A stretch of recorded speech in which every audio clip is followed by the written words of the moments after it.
Hey everybody, welcome to D5 Questing. This is Jacob. I'm Jake. You know, Jake and I, we've always been looking for different projects to do. That's something, as long as we've known each other, we're always looking for something to do for fun. Yeah. And so we got together and we thought one of the things we like doing is playing games. And Jake actually introduced me a number of years back to Dungeons and Dragons. Yeah, it was a long time ago. And there's something that I'd heard of, but I was like, I'm not really a nerd, so I don't really want to do that.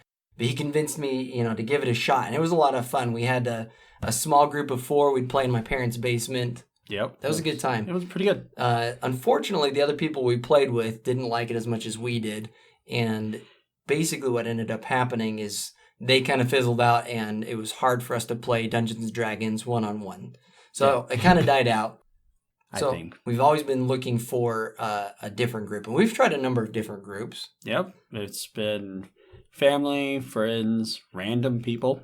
And inevitably, all those groups have 2 things in common.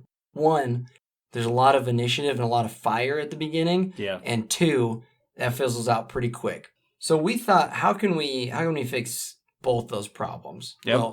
Well, 1, we can recruit in-house. Yeah. So to create our group of questers that we have for you, we went in-house, and we're actually all related in some way or another. And so we know each other. We've been around each other for a long time. The way that we can rectify the second thing is be accountable to somebody. And who better to be accountable to than to you, the audience? Yeah, it gives a drive and a motivation to ensure that we keep doing what we're doing. So inevitably what we want is we just want to play. We just want to play a game. That's it. We just want to have a group that can have the wherewithal. You see this, Jake? Yeah. It's carrying a 20. He carries a 20 in his pocket. That's all we want to do. We just want to roll dice. Yeah, I feel you. All we wanted to do is we just wanted to play the game. And you get to reap the rewards and the benefits of that and listen to us try and figure out what in the world's going on. And to move forward with that, just to keep everybody in mind and help you to understand where it's going, we have social media opened up for D5. We have Facebook is probably going to be one of the primary forum spots at the moment, but we're also going to have an Instagram and a Twitter handle that you'll see all under the D5 name, as well as YouTube. If that's where you're listening, you can also find us anywhere that you would find your own podcasts. We are on every major podcast site. As we move forward and as we grow, we'll probably find ourselves moving into maybe a Discord, as well as even maintaining a subreddit if that's what happens.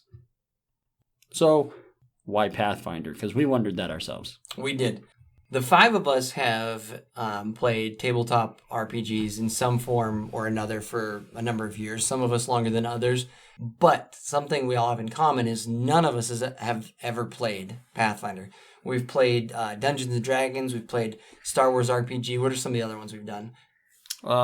We've tried some steampunk stuff. What's the Warhammer 40K? Oh, yeah, where you're Heresy? Dark Heresy. Dark Heresy, yeah. We looked into Dark Heresy for a little bit. Jeez, I just have those books. They're just collecting dust. But we thought that we would start off on even playing grounds and play a platform that none of us have ever played, and that's Pathfinder. We were lucky enough to begin our journey when Paizo released the 2nd edition of Pathfinder. Yeah. So we are playing Pathfinder 2nd edition from Paizo. Thank you, Paizo, for all you do.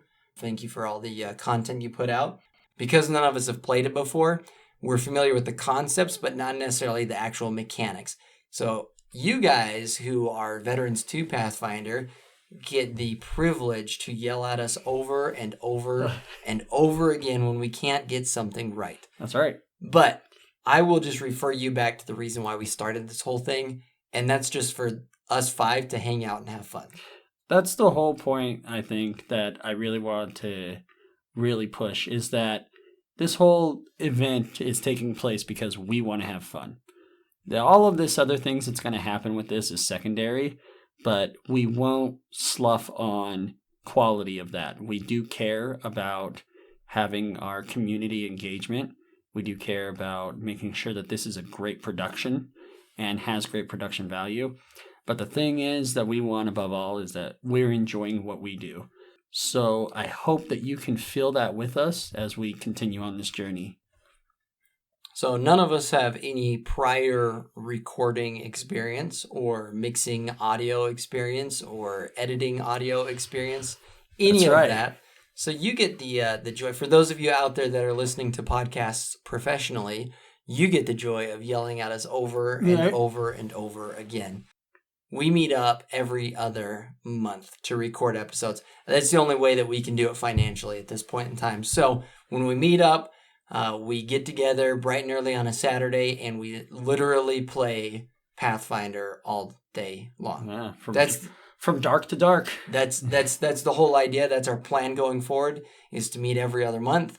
And we've already met, and we've got some episodes recorded. The first bunch of episodes, however, as I went through and started editing episode 1, didn't turn out exactly how we wanted. Yeah. As you'll notice, and what we've stated, is that we've already recognized where we went wrong, and you're probably going to hear us grow in that way too. And as this grows itself, it'll probably allow us an even better opportunity to strengthen what our studio looks like, because currently our studio is a basement. So what you'll hear in the first 7 episodes going forward, it'll be a little rough because we didn't recognize that a fan that was on in the background, it seemed silent to us. The microphones didn't think so. It was not silent. So we did our best to filter that through post-production, and we have rectified that problem in further episodes. So after episode 7, you should hear the quality in recording jump dramatically. We toyed with the idea of just scratching all 7 episodes and starting back over with episode 1, but we just couldn't bring ourselves to grips with losing a full day's of work. So also, it didn't feel like it was going to be a genuine recording at that point, because you'll hear it's pretty rough on how the group started. But I like that idea that it was that rough. You're going to cringe with us. Yep. Because it's pretty cringy, but it's in a good way. I think you'll feel the growth of what happened. Yeah, these beginning episodes definitely have their moments. Like we said, you get to grow right along with us.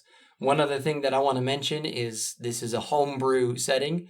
Although we're using Pathfinder rules, the pantheon of gods is homebrew. The world itself, Eliberar, is homebrew. Yep. So with that, we invite you to come along with us, this journey. Spread your wings, grow a little bit. Yeah. And as you find, our wonderful dungeon master leading us forward is Jacob. He's going to continue on with this. What you're going to find after this is his wonderful brief introduction of the world. Not much is known about the foundation of the world called Eliberar. There are many different theories about the creation and early parts of history, long before humans began meddling. Dwarves began mining, or even elves began telling tales and singing songs. The common belief was that dragons had created Eliberar. It has long been known that dragons were magical beasts of untold power, and they used that power to create where we are now. As the believed creators of the world, and the only ones able to wield magic, they had always been revered and worshipped. The expanse between the Croy Desert and the Kabzib Forest to the north, and the Oroklo Hills to the south. From the Grand Frumos in the west to the shores of the Che Sivada to the east is acknowledged as the known world. This is the range the dragons gifted to the races of the world to thrive and roam. The dragons have always been on the fringes of the known world, to ensure that no one leaves it and enters their sacred domains.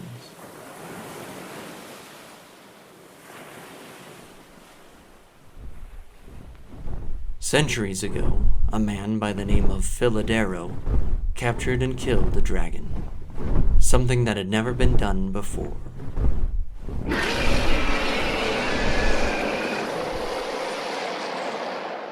Upon dying, the young dragon's body turned to dust and left behind only its bones and a glowing heart. It didn't take long for the ambitious Philadero to discover that the glowing heart contained all the magic the young dragon had. Eager to possess it and anxious that it might quickly disappear as the body did, Philadero ate the heart raw. Upon devouring the heart, he obtained the magic and some of the powers the dragon possessed. Exploring his newfound magical powers and other unnatural abilities, he craved more and as such sought out more dragons to slay and devour. Slaying dragons and infusing their magic was not enough, and it was not long before Philadero set out to conquer the known world. Soon after the discovery of the transference of magic, members of all the known races wanted to be able to use magic to advance their individual causes. Elves, dwarves, humans, and the rest all set out to devise the best way to capture and slay the creatures that had been their gods for so long. The younger the dragon, the easier it was to slay, but the less magic it contained in its glowing heart. Conversely, the older and grander the dragon, the harder it was to bring down, but greater was the reward. Over the next few decades, the population of dragons dropped dramatically, and those that were left were self-exiled. It was also discovered that when any creature who possessed magic perished, the creature's body would turn to dust, leaving behind two things: the creature's bones and a glowing heart. As the fight to attain magic intensified, Philadero's conquest became more and more widespread. Much of the events surrounding his campaign have been lost to time, but it is believed that more than half of Eliberar's population perished in the onslaught.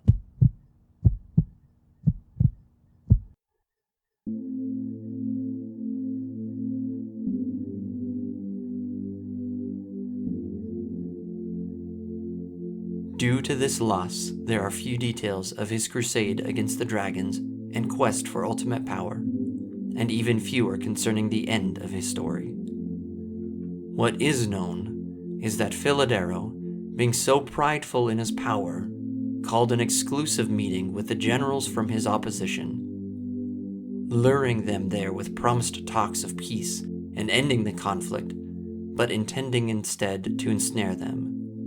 Little to his knowledge, this carefully set trap would be his undoing. The meeting took place at the high command camp near the battle's front. Karatin the Steadfast, a dwarf, led the group of leaders, most from different races, into the conference, destined to never be seen again. The stories all agree that there was a blinding light that came from the high command on the day of the meeting, and the entire camp was eliminated. All that was left when the armies went to look were bones, and nothing else. While Philadero's forces were confused, the opposition's armies were ready to attack at any given outcome and quickly cut off the head of the conquest that had lasted for so long. Once Philadero's armies had lacked for strong leadership, their numbers, like candles, were extinguished. Most believe that Karatin and his brave nine, as they came to be known, defeated Philadero and divided his power amongst themselves, and that, paired with their ultimate sacrifice, ascended them to godhood.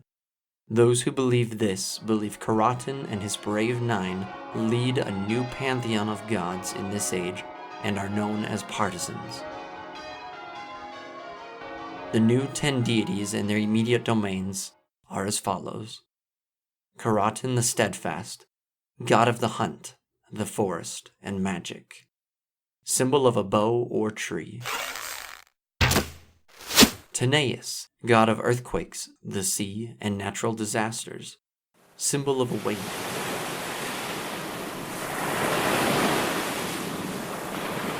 Suyatlo, goddess of fertility, the harvest, life, and love, symbol of a sheaf of wheat or a circle. Igwe, goddess of death, night, and deception, symbol of the moon.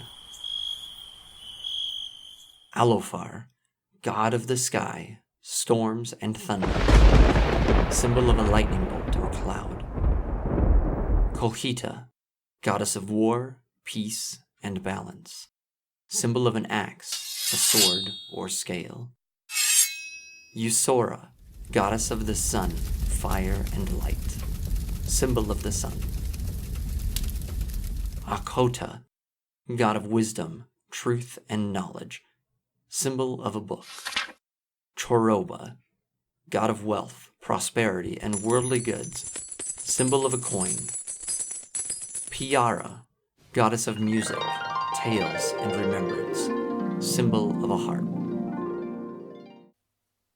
Conversely to partisans, there are still those that hold to the old beliefs and traditions of their ancient ancestry.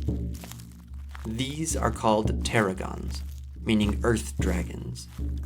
They that believe all power and magic belong to the dragons. Dragon worshippers are divided into 10 different tribes, one for each chromatic and metallic dragon in the world. Intertribal relations are considered offensive and generally prohibited. Those in this conviction generally sacrifice magical beasts and magic users to their dragon deity. This is done in various ways among the tribes, but is typically facilitated by one of the tribe's elders.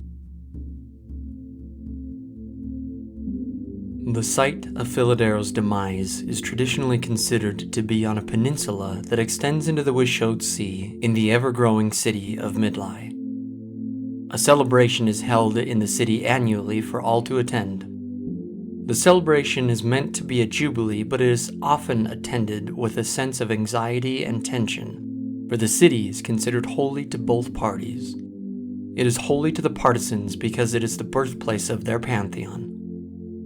Alternatively, it is holy to the Tarragons, as they consider it the place where ultimate evil was defeated, and magic could once again flow to the dragons. Both partisans and Tarragons consider a journey to Midlai as somewhat of a pilgrimage, and do their best to make the journey at least once in their lifetime. An uneasy alliance is held between both sides in the city and its surrounding areas.